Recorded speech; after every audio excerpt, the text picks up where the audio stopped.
பாருங்கள், இந்த மரம் எல்லாம் மத்தி மரங்கிறாங்க. அதாவது அந்த காலத்தினுடைய பழம் ரொம்ப இனிப்பு, ரொம்ப தித்திப்பு அதிகமாக. கிட்டத்தட்ட ஒவ்வொரு மரமும் பார்த்திங்கன்னா 150 அடி 200 அடி தூரத்துக்கு போகும் அப்படிங்கிற மாதிரி சொல்கிறாங்க. இந்த மரத்தினுடைய வரலாறு ஒன்று இருக்கான். அதாவது பழத்துக்கு, அதாவது மக்கள் அந்த காலத்தில் வாழ்ந்த முன்னோர்கள் எல்லாம் இந்த பழத்தை ரொம்ப அதிகமான இனிப்புள்ள மரம், அந்த இனிப்புள்ள மரத்துக்காகத்தான் மக்கள் எல்லோரும் மரத்து மேலே ஏறி எல்லாம் பழத்தை பொறிச்சு சாப்பிட்ருக்குறாங்க. ஆனால் சாப்பிட்டாலும் அதில் ஒவ்வொருத்தராக கீழே விழுந்து இறந்துட்டாங்கன்னு சொல்லி தான்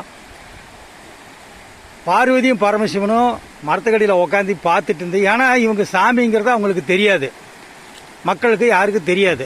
அப்போ என்ன ஆகி போச்சுன்னா, இவ்வளோ தூரத்தில் இருந்து மக்கள் எல்லாம் உளுந்து இறந்துடுறாங்களே அப்படின்னு சொல்லி ஈஸ்வரி மரத்துக்கடியிலே உட்கார வச்சுட்டு மரத்து மேலே ஈஸ்வரன் ஏறி போய் அந்த பழத்தில் இருக்கக்கூடிய சத்து, அதாவது இனிப்பு, அதை எல்லாத்தையும் இழுத்துக்கிட்டாங்க. அதாவது அதை இழுத்துட்டாங்க.